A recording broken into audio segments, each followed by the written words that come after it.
नमस्कार, सुदर्शन न्यूज देख रहे हैं आप। मैं आपके साथ आशीष प्रमोद गोस्वामी। समय है जवाब तो चाहिए का। मान गए योगी जी। जी हां, बीते हफ्ते जुमे की नमाज और जुमे की नमाज पर हुई हिंसा के बाद आज बरेली में नमाज का दिन था। शांतिपूर्वक नमाज संपन्न हुई। हिंसा के बाद सीएम योगी का निर्देश बहुत लाउड एंड क्लियर था। निर्देश बहुत साफ था, दंगाइयों को किसी भी कीमत पर छोड़ा नहीं जाएगा। साफ है, बरेली में योगी जी के उस अल्टीमेटम का असर आज खूब दिखाई दिया। बरेली में पिछले शुक्रवार यानी लास्ट फ्राइडे 26 सितंबर को हुई हिंसा के बाद इस बार प्रशासन पूरी तरीके से अलर्ट मोड पर नजर आया। आज जुमे की नमाज को देखते हुए सुरक्षा के पुख्ता इंतजाम किए गए थे।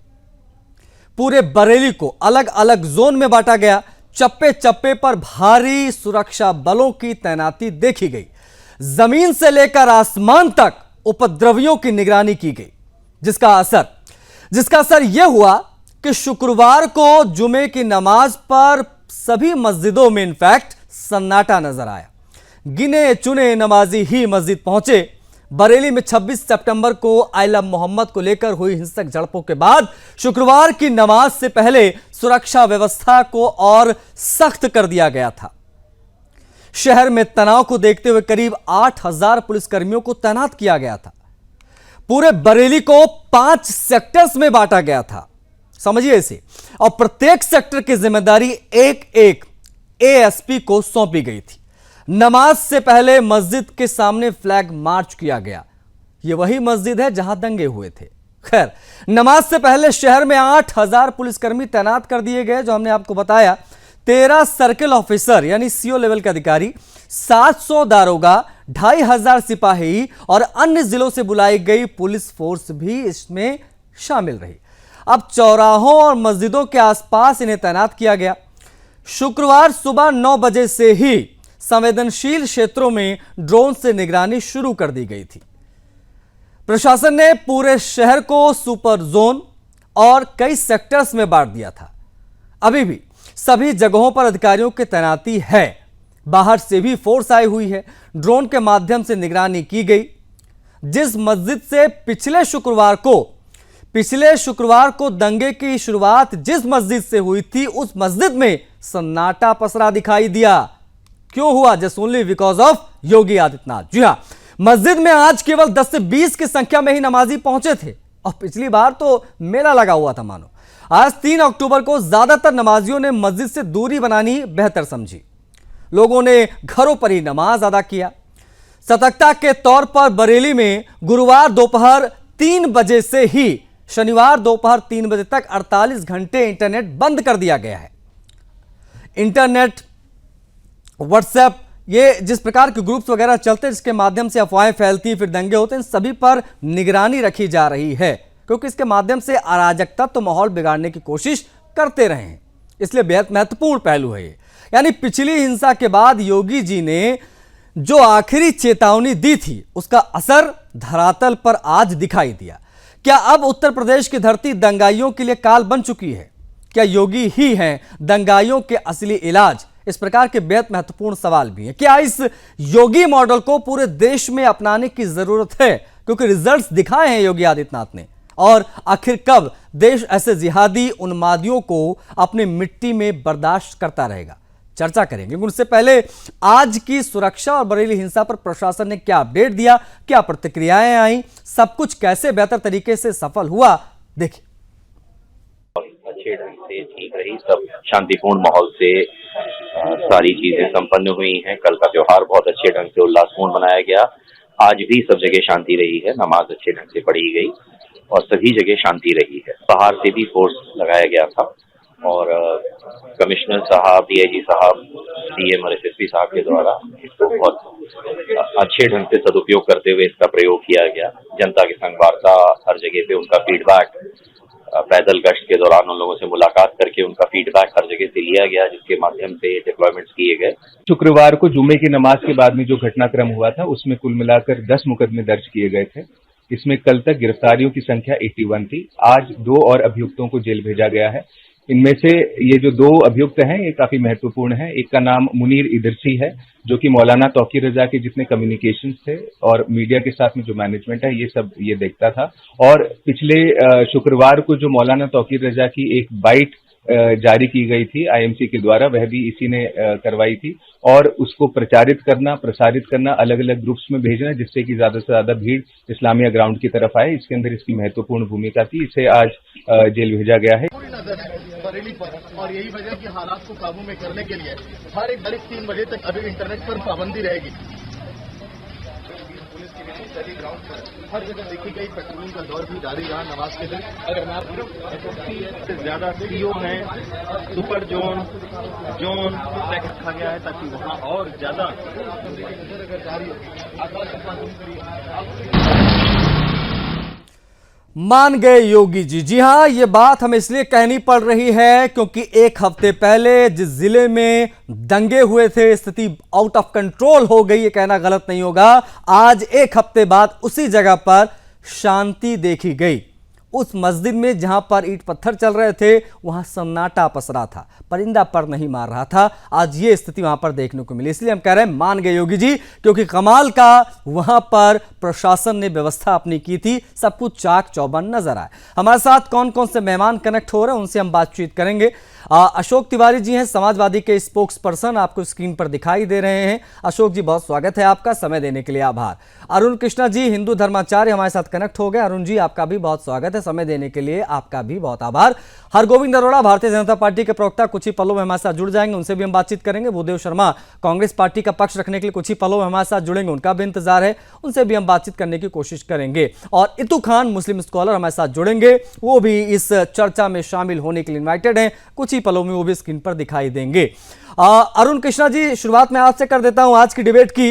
योगी जी के इस पूरे कार्यकाल की सराहना कई मंचों पर आप लोग करते रहे हैं, लेकिन जो हिंसा बरेली में पिछले हफ्ते हुई, उसके बाद आज जो सन्नाटा दिखाई दिया, शांतिपूर्वक नमाज अता की गई, इसके पीछे की मुख्य वजह आप क्या मानते हैं? क्या ये योगी आदित्यनाथ का जो अल्टीमेटम था उसका असर दिखाई दिया ग्राउंड पर? निसंदेह योगी महाराज जो काम कर रहे हैं ये बहुत अभूतपूर्व है। और मैं सभी हिंदुओं के लिए कहूंगा कि आदित्य योगीनाथ जी युग पुरुष हैं इस भारत देश के।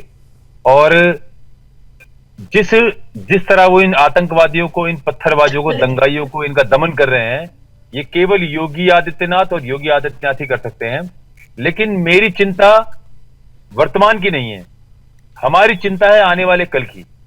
आप इनका दमन कर सकते हो आज प्रशासनिक ताकतों से, लेकिन इस्लामिक उस मानसिकता का जहां पर ये कभी भी गैर हिंदुओं के साथ ना रहना पसंद करते, मूर्ति पूजक से नफरत करते हैं, हमारे मान्यताओं से, विचारधाराओं से नफरत करते हैं। इसी नफरत का बीज है एक आई लव मोहम्मद।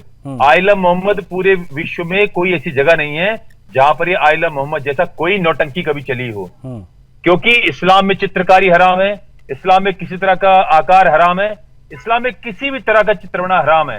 लेकिन ये उसके बाद भी इस तरह का जो ये नैरेटिव लेकर आए हैं, ये केवल नवरात्रि पे दंगे फैलाने के लिए इन्होंने किया है। मेरी चिंता आज की नहीं है, मेरी चिंता है आने वाले कल की, क्योंकि आप इनको दबा सकते हो, लेकिन इस नफरती मानसिकता को समाप्त करने के लिए इस पर भी हम अरुण जी, इस पर भी हम विस्तार से बात करेंगे। बाकी मेहमान भी कनेक्ट हो गए, एक बार ओपनिंग रिमार्क्स अभी का ले लिया जाए, उसके पर हम विस्तार से बात करेंगे। हरगोविंद अरोड़ा जी भी हमारे साथ कनेक्ट हो गए, बीजेपी के स्पोक्स पर्सन, स्क्रीन पर दिखाई देने लगे। स्वागत पुनः आपका अरोड़ा जी। और इतू खान जी भी हमारे साथ जुड़ गए। इतू खान जी, आपको भी राम राम, स्वागत है आपका भी। लेकिन अशोक जी, अगला सवाल मेरा आपसे रहेगा, जिस प्रकार से ये मैनेजमेंट प्रशासन के तरफ से देखने को मिला, उसको 10 में से कितने नंबर आप देंगे? क्योंकि इसकी सराहना हर तरफ हो रही है कि जहां पिछले हफ्ते दंगे हुए थे, हिंसा की आग भड़की थी, आज वहां सब कुछ बड़े कुशल मंगल तरीके से हो गया, सब कुछ बड़ी शांतिपूर्वक हुआ। अशोक तिवारी जी। देखिए सर, जहाँ कोई मसला बना खड़ा किया गया होता है जब, तो वो ऐसे ही शांतपूर्ण तरीके से हल किया जाता है। सच्चाई ये है कि हिंदू मुस्लिम का कोई मसला ही नहीं था सर। मैं जो कहना चाहता हूँ वो आपके जो है चैनल के माध्यम से जनता के तक बात जा रही है।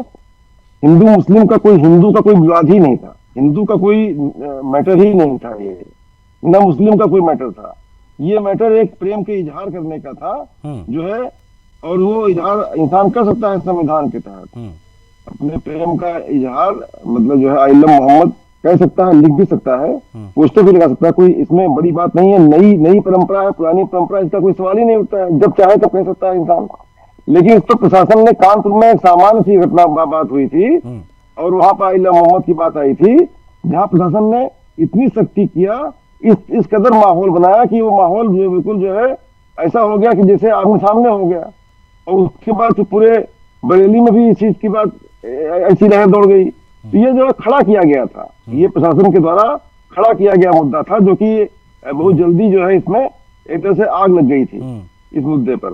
अब इस पर जो है फिरंगी महली जी ने, धर्मगुरु है, मुस्लिम धर्मगुरु है, उन्होंने कहा भी कि जो है हमें पोस्टर की जरूरत नहीं है। नहीं, आप किस मौलाना तौकीर रजा की आप बात कर रहे हैं? धर्मगुरु की, जिन्होंने आदेश दे दिया था अपने लोगों को कि पुलिस कर्मियों की हत्या कर दो, आप उनकी बात कर रहे हैं क्या? मैं फिरंगी महली जी की बात कर रहा हूँ। आदरणीय फिरंगी महली जी का आपने इस में सुना होगा, उन्होंने स्पष्ट रूप से कहा कि हमें जरूरत नहीं है कि हम पोस्टर बनने लगाए तब हमको जाना जाएगा कि हमको हम जो है मोहम्मद साहब से प्रेम करते हैं। नहीं, मसला ये नहीं है अशोक जी, मसला ये है कि जब तौकीर रजा ने विवाद के समर्थन में मार्च बुलाया, प्रदर्शन बुलाया, प्रशासन ने अनुमति नहीं दी, उसके बावजूद क्यों सड़कों पर आए, ये अपने आप में बड़ा सवाल। इस पर हम और विस्तार से बात करेंगे, प्लीज आप बने रहिएगा हमारे साथ। कांग्रेस पार्टी के भी spokes person Bhudev Sharma connect हो गए हैं, अभी मोबाइल पर बात कर रहे हैं भूदेव जी, स्क्रीन पर दिख रहे हैं, उनसे भी हम बातचीत करेंगे। लेकिन हरगोविंद अरोड़ा जी, भारतीय जनता पार्टी की सरकार और सरकार ने काफी हद तक बेहतर तरीके से चीजों को टैकल भी किया, और पिछले हफ्ते जो हिंसा हुई थी बरेली में उसके बाद आज, लेकिन इसको समाजवादी पार्टी कुछ अलग एंगल से इसको जस्टिफाई कर रही है, इसके बारे में टिप्पणी कर रही है। हरगोविंद अरोड़ा जी, देखिए समाजवादी पार्टी का जहां तक प्रश्न है, समाजवादी पार्टी के माननीय प्रवक्ता भी सामने बैठे हुए हैं, ऐसे शब्द बोलते हुए उनको लाज, उनको शर्म कुछ आनी चाहिए थी कि आप दंगाइयों की भाषा बोल रहे हो। दंगाई तो देश से नमक हरामी कर रहे हैं, कम से कम आप तो अपने देश से नमक हरामी ना करो। क्या आपको पाकिस्तान में या बांग्लादेश में सम्मान मिलेगा ऐसे शब्द बोलकर? क्या वहां की नागरिकता मिलेगी? अब आपके प्रश्न के उत्तर पे आता हूं। भारतीय जनता पार्टी की कूटनीति बिल्कुल स्पष्ट है, चाहे सरहद के पार हो चाहे देश के अंदर हो। ऑपरेशन सिंदूर में मोदी जी ने कूटनीति का परिचय दिया, उनकी कुटाई की गई। योगी जी ने भी उसी कूटनीति पे काम करते हुए देश के अंदर भी जो देशद्रोही हैं उनके लिए भी कूटनीति का ही प्रयोग होगा, और ये उसी से, और भविष्य में भी वो लोग ध्यान से सुन लें। और जहां तक ये बार बार बोल रहे हैं वो हिंदू मुसलमान का विषय नहीं था, अरे साहब कौन हिंदू या कौन मुसलमान चाहेगा कि वो अपने देश में आग लगाए? ये तो चंद दंगाइयों को धर्मगुरु का दायित्व क्या है? धर्मगुरु का अर्थ क्या है? धर्मगुरु का अर्थ है अपनी कौम के लोगों को सही मार्गदर्शन देना। धर्मगुरु का दायित्व है अपने कौम के लोगों को मुख्य धारा में और विकास की ओर लेके जाना और उनको शिक्षित बनाना। चंद मासूम लोगों को नहीं, और बड़ी चीज ये है गोविंद जी की ये सब कुछ एकाएक अचानक नहीं हुआ। ये जो शुरुआती जांच में सामने आया उसमें पता चला है ये सब योजनाबद्ध था। एक मिनट, आ रहा हूं मैं हरगोविंद जी, ये देखिए बहुत समझना होगा ऐसे दर्शकों को भी, ये सब कुछ अचानक नहीं हुआ, हीट ऑफ द मूवमेंट नहीं था, ये योजनाबद्ध था, बाकायदा सोची समझी साजिश थी। जो व्हाट्सएप चैट्स वगैरह सामने आई हैं, व्हाट्सएप ग्रुप वगैरह को जो पुलिस ने खंगाला इस घटना के बाद, तो पता चला कि ये तो प्रॉपर निर्देश दिए जा रहे थे कि ऐसे करना है वैसे करना है और इस प्रकार से जो है वो अहिंसा भड़कानी है, दंगे करने। लेकिन इस पर बचाव करने के लिए अगर कोई दल सामने आता है तो मुझे लगता है कि उनको क्या ही कहा जाए, अपने आप में बेहद ज्यादा हैरान कर देता है इस प्रकार का कोई भी वाकया। हमारे साथ मुस्लिम स्कॉलर भी लगातार कनेक्ट है। भूदेव जी, मेरी आवाज आप तक पहुंच रही है क्या? भूदेव शर्मा जी, कांग्रेस के प्रवक्ता। भूदेव शर्मा जी, क्या आप मुझे सुन पा रहे हैं? प्लीज तो फोन थोड़ा नीचे रख दीजिए सर, अगर आप डिबेट में आए तो प्लीज। भूदेव जी, एक 10 सेकंड बात रखना चाहूंगा। हाँ भूदेव जी, आप ही को मौका दिया है।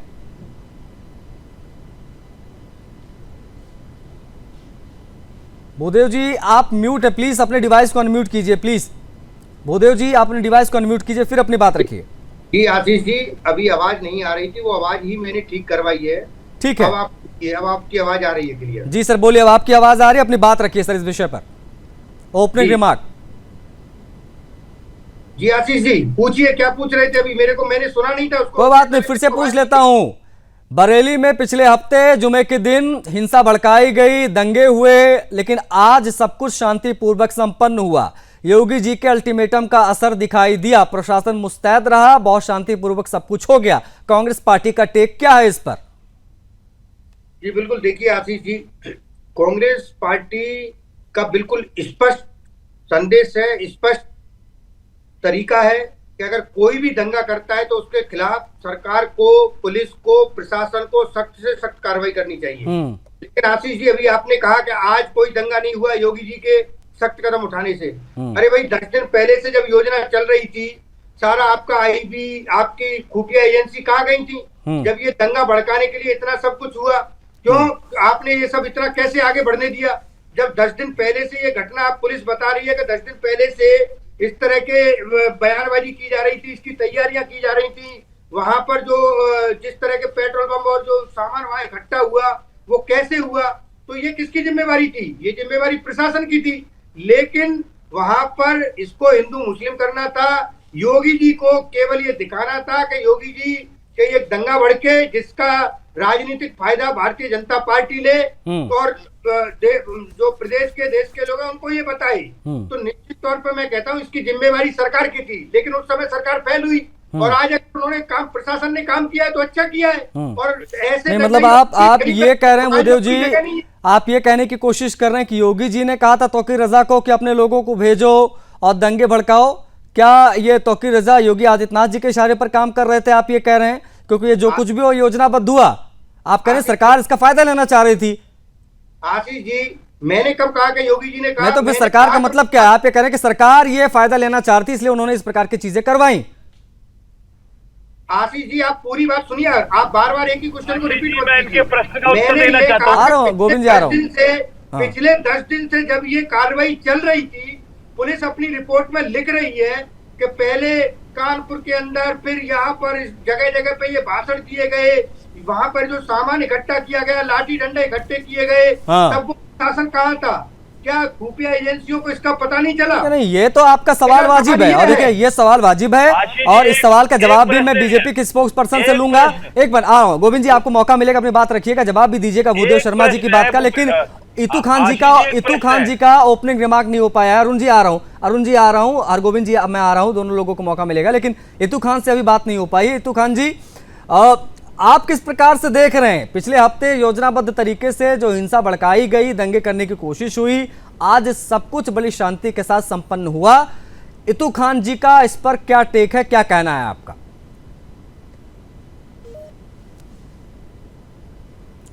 अनम्यूट कर लीजिए इतू खान जी, अनम्यूट कर लीजिए मोबाइल को अपने। अस्सलाम वालेकुम, बिस्मिल्लाहिर्रहमानिर्रहीम, आई लव मोहम्मद, अल्लाह अकबर। राम राम, जय श्री राम, हर हर महादेव। हाँ ठीक है, बहुत शुक्रिया। देखिए, कोई भी अपने भगवान का नाम, अपने मोहम्मद का नाम लेने के लिए फख्र से ले सकते हैं। जिस तरह से आप लिए, हमें कोई तकलीफ नहीं है, हम शुक्रिया बोले। लेकिन हम अगर अपना नाम लेते हैं तो आपको तकलीफ होने लगती है, आपको कलेजा में दर्द हो जाती है। आपको तो, हमको दर्द नहीं हो रही है। आप 100 बार बोलिए आई लव महादेव, 100 बार बोलिए, हम आपके समर्थन करेंगे। लोगों के घरों में पत्थर मारोगे, आपको दर्द क्यों होती है? अपने नाम आई लव मोहम्मद, आपको कलेजा में दर्द होने लगती है। अरे वो मुल्ला, सुनिए, बीच में बोलने के लिए मना कर दीजिए, बीच में बोलने के लिए मना कर दीजिए, मोहम्मद के नाम पे बीच में बोलने के लिए मना कर दीजिए। मारोगे क्या लोगों के घर में? अरुण जी एक बार इतू खान जी की बात पूरी हो जाने दीजिए। एक बार नहीं, बीच में बोलने के लिए मना कीजिए इतू जी, नहीं बोलने के लिए। नहीं, मैंने बोला, मैंने टोका अरुण जी को, मैंने, अरुण जी प्लीज थोड़ा सा पेशेंस रखिए। तो इतू जी की बात एक बार सुन लीजिए, वो कहना क्या चाह रहे हैं, फिर अपनी बात आप इत्मीनान से रखिएगा। इतू खान जी, शुक्रिया। कहने का ये है कि आप जो लेते हैं महादेव का नाम, हमें कोई दर्द नहीं है, फकर से आप लीजिए, और हमें भी अपने नबी का नाम फकर से लेने दीजिए। उस पर पाबंदी मत लगाइए। आप पाबंदी लगा के ये विवाद पैदा कर रहे हैं। अब रह गई बरेली के जो मसला हुआ, इसमें प्रशासन फेलियर थे। आप एक्सेप्ट कीजिए कि हमारी प्रशासन फेल कर गई थी। आज दंगा क्यों फैलता है? प्रशासन के लूट के वजह से। आज शांति इतना अच्छा रहा, क्यों रहा? इसके माने कि प्रशासन आज जागे। उस दिन प्रशासन ही बढ़ावा दिया था कि आग लगे, झमेला हो, हमारी पब्लिसिटी हो, योगी जी का नाम हो, और पूरे हिंदुस्तान में तो कहीं है नहीं। ये जो आपने आरोप लगाया है हितू खान जी, ये इसका कोई आधार है? इसका कोई आधार है कि योगी जी के प्रति नफरत जो आपकी है वो खुलकर सामने आ रही है? नफरत हम नहीं कर रहे, नफरत आप दिखला रहे हैं। आप क्या बोले? ठीक है, आप बने रहिए। ठीक है, ओपनिंग रिमार्क हो गया। हितू जी प्लीज बने रहिए, हम इस पर और आगे भी सवाल जवाब करेंगे, इस पर हम विस्तार से बात करेंगे, लेकिन बाकी मेहमान भी हैं। हरगोविंद जी, आप काफी देर से कुछ कहना चाह रहे थे भूदेव शर्मा की बात का भी और हितू खान जी की बात का भी आप जवाब देना चाह रहे थे। पहले हरगोविंद अरोड़ा जी आपने बात रखी, उसके बाद अरुण कृष्णा जी मैं आ रहा हूं। हरगोविंद अरोड़ा, प्रशासनिक फेल्योर बताया गया, कहा गया कि योगी आदित्यनाथ जी इसका एडवांटेज लेना चाहते थे, यह गंभीर आरोप है। मैं कांग्रेस प्रवक्ता का सम्मान करना चाहूंगा कि उन्होंने ये माना कि वहां वो योजनाबद्ध तरीके से किए गए कृत्य थे, वो दंगाई थे, वो पेट्रोल बम छतों पे इकट्ठे कर रहे थे 10 दिन से। ये कांग्रेस के प्रवक्ता ने माना, कम से कम राष्ट्र के हित में माना तो सही। समाजवादी पार्टी के प्रवक्ता से तो बेहतर कांग्रेस ने अपना रुख स्पष्ट किया कि वो दंगाई थे, वो मासूम या बहकाए हुए लोग नहीं थे, वो दंगाई थे। और अब बात रही कि योजनाबद्ध तरीके से आज जो योगी आदित्यनाथ जी और उनकी पुलिस ने जिस कूटनीति पे काम कर जो कुटाई की है, तो भविष्य में योजना बनाते हुए भी दंगाइयों की, चाहे वो किसी धर्म के भी हो, दंगाइयों की रूह कांपेगी।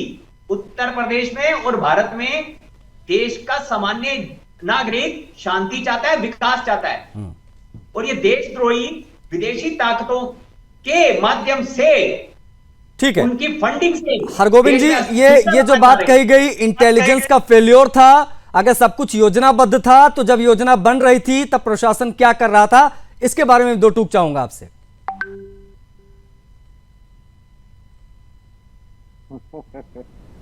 हरगोविंद अरोड़ा जी, मेरी आवाज आ रही सर आपको?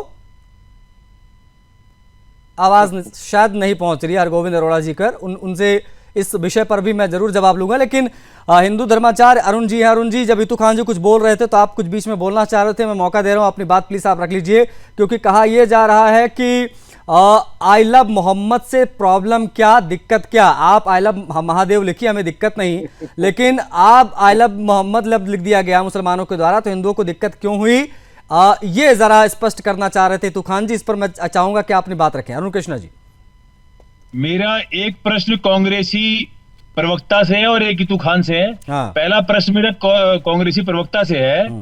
बहुत अच्छी बात है कि प्रशासन के फेलियर के कारण ही ये दंगे हुए, यही कह रहे हैं ना ये? जी। तो मैं इनसे पूछना चाहता हूं, कांग्रेस के प्रवक्ता से, जो भी इनका नाम है, 84 के दंगे, इंदिरा गांधी की हत्या, राजीव गांधी की हत्या और 2008 में 200 लोगों की हत्या आतंकवादियों द्वारा समुद्र से बाकायदा बेखौफ आए, तो क्या हम माने ये जो 4 घटनाएं भारत में हुई, ये पूरी तरह से कांग्रेस के प्रशासन का फेलियर है? इसका उत्तर देंगे बिना लाग लपेट के।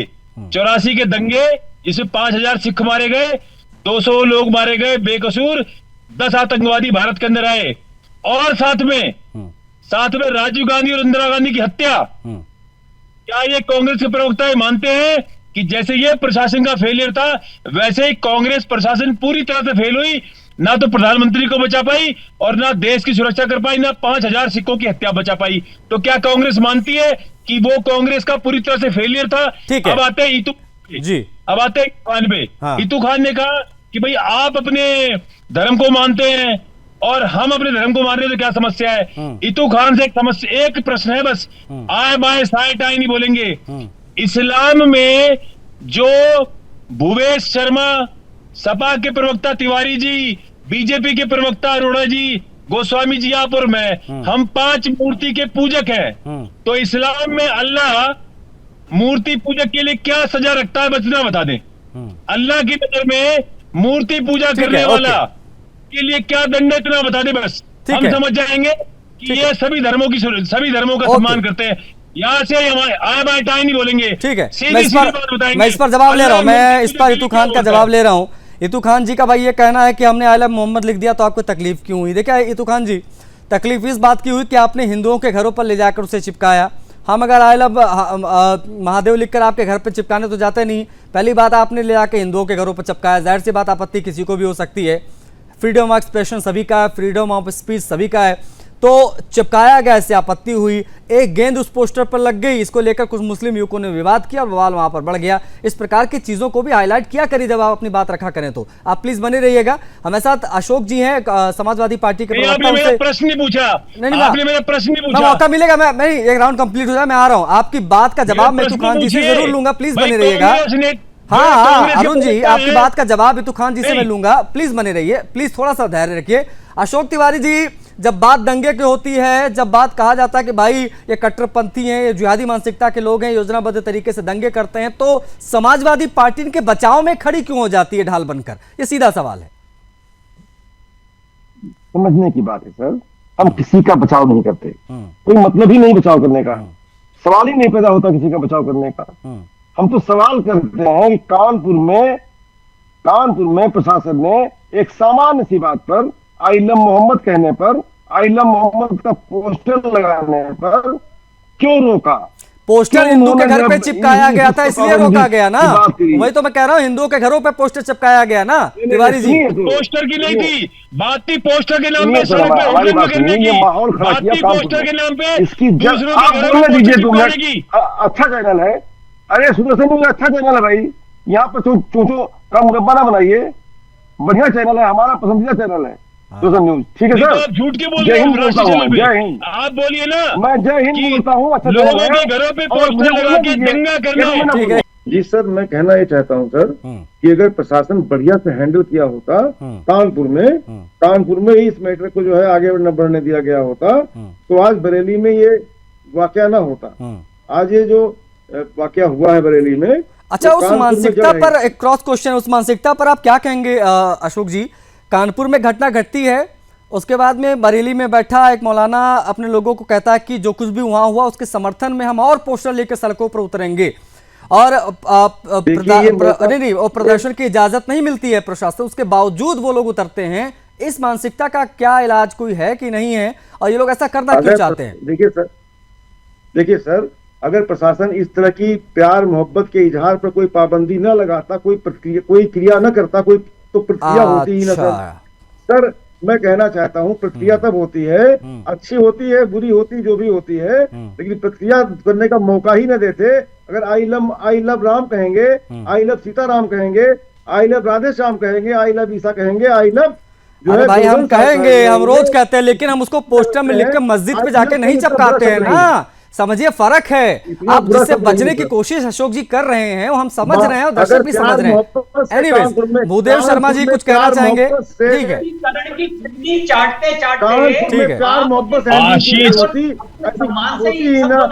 घटना हो गई। ठीक है भूदेव जी, बयान जारी किया है। आशीष जी, आपने मेरा प्रश्न का उत्तर नहीं पूछा इन दोनों से।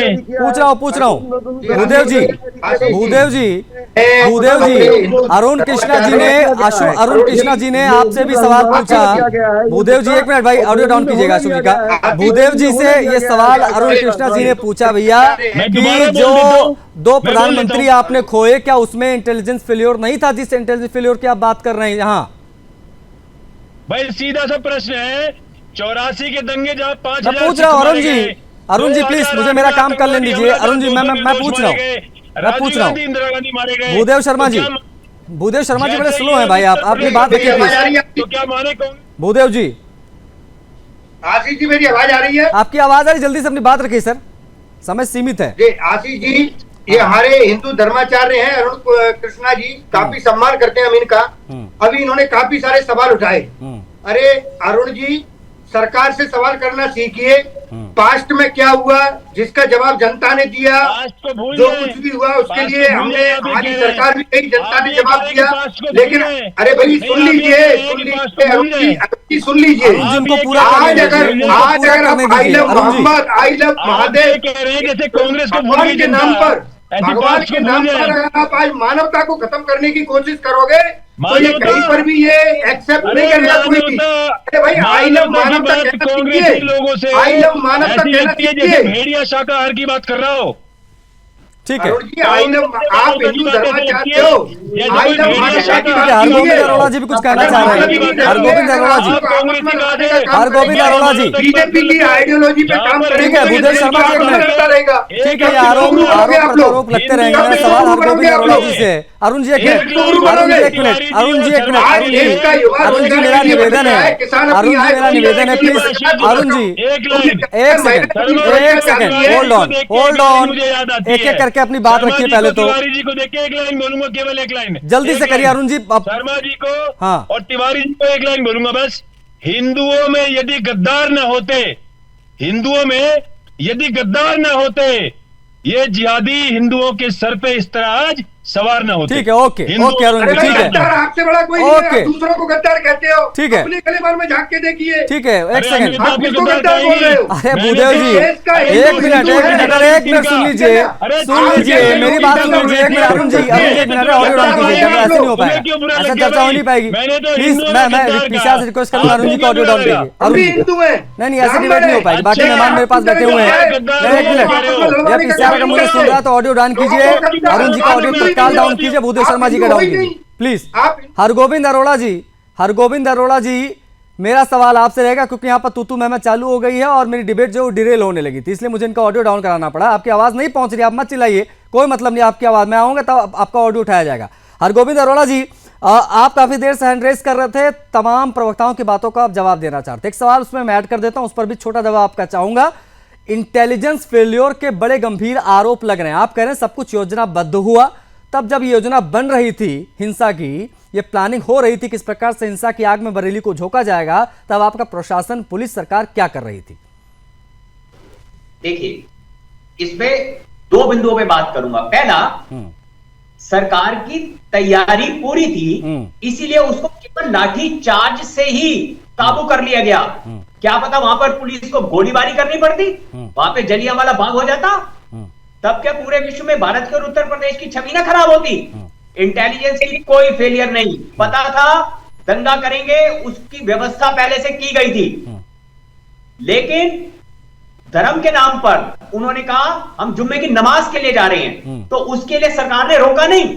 यदि वो सीधे ही हमला करने आए होते तो उसका जवाब भी उसी ढंग से दिया जाता। इसके लिए तो योगी आदित्यनाथ जी और उत्तर प्रदेश की पुलिस का साधुवाद कि उसने भारत पे कलंक नहीं लगने दिया, भारत की छवि पे।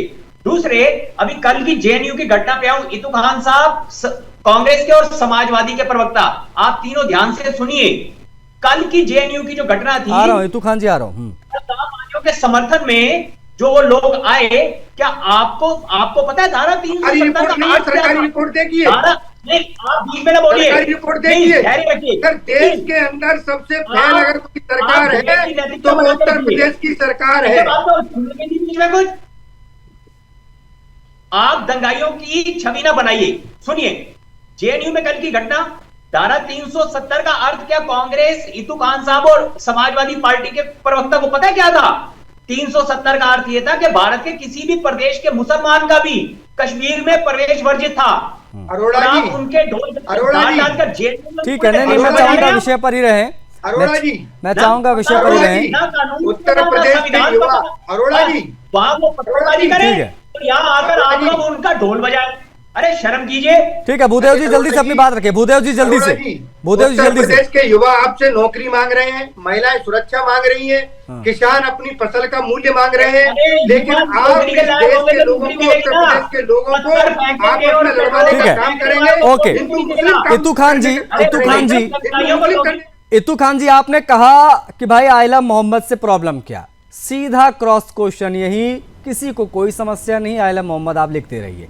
मसला है कि आयला मोहम्मद के पोस्टर आप हिंदुओं के घरों पर जब चिपकाएंगे तो उधर से भी प्रतिक्रिया आएगी। ऐसा क्यों किया गया ये भी बताइए। तो कि रजा ने अपने लोगों को ये निर्देश क्यों दिए कि जैसी ज़रूरत पड़े उस प्रकार से पत्थर चलाइए? पुलिस कर्मियों की हत्या तक की साजिश रची गई, ये शुरुआती जांच में सामने आ चुका है, इस पर भी दो टूक आपकी मैं चाहूँगा। साथ में अरुण कृष्णा जी ने आपसे सवाल पूछा था कि 5 पैनलिस्ट में से 4 मूर्ति पूजक हैं, मूर्ति पूजकों के लिए क्या सजा है इस्लाम में, जरा वो भी बता दीजिए। देखिए, पहली बात तो यह है कि अरुण जी जो है हमारे धर्म गुरु जी जो बोल रहे थे, अब मेरी समझ में नहीं आ रहा कि वो धर्म गुरु है या घर के गुरु है। उनको तो खुद एक एहसास होना चाहिए कि बीच में एक आदमी बात कर रहे हैं तो बीच में टप टप टुक जा रहे हैं, जहां से किसी का बात हो रहा हो टप टप टुक जा रहे हैं। अब तो उनको गुरु समझ ही नहीं रहे, वो तो घर के गुरु होंगे। चलिए अब विषय पर, इतुखान जी आप विषय पर आइए, विषय पर आइए। अरे विषय पे आओ, ये विषय पे आओ, विषय पे जो पूछा है बोलो। दूसरी बात आप सुनिए। पहली बात यह है कि कोई भी अपना पोस्टर किसी के घर पे बिना इजाजत के लगाए तो ये गलत है। ठीक है, उसकी निंदा करते हैं, ठीक है, गलत है। लेकिन आप लोग के लिए वो निंदा नहीं है। इसलिए आप किसी के मस्जिद में गरुआ लगा दे, मजार पे गरुआ झंडा लगा दे, घर में चढ़ के उसके झंडा को गिरा के मारे, ये आप लोग के लिए जायज है। बिल्कुल जायज नहीं है, बिल्कुल जायज नहीं है। बेमतलब के आरोप मत लगाइए। हमें इतना कुछ नहीं पड़ा कि हम जाके आपके मस्जिद पे भगवा रंग लगाएं, ऐसा कोई लेना देना नहीं है। हजरत लगाए, आप 10 बाजार पे लगाए हैं, अभी फतेहपुर में चढ़ के आप लगाए हैं, वहां पे कोर्ट के सामने। ऐसे असामाजिक तत्व तो हर जगह आपको मिल जाएंगे तुखान, ऐसे असामाजिक तत्व तो आपको हर पंथ में मिलेंगे, खोल के देखे, समझिए इसे। दूसरी बात, तीसरी बात ये है कि मुसलमान ही एक ऐसा भी जात है जो बीजेपी को और आप लोग को चला रहा है, इसलिए दूसरा कोई मुद्दा नहीं है। महंगाई खत्म है, संसार खत्म है, पूरे सिर्फ मुसलमान मुसलमान मुसलमान, दूसरा कोई मुद्दा आपके पास नहीं है। महंगाई छूट आसमान को, उसके लिए आप लोग नहीं बोलेंगे। क्यों कि मुसलमान बोले कि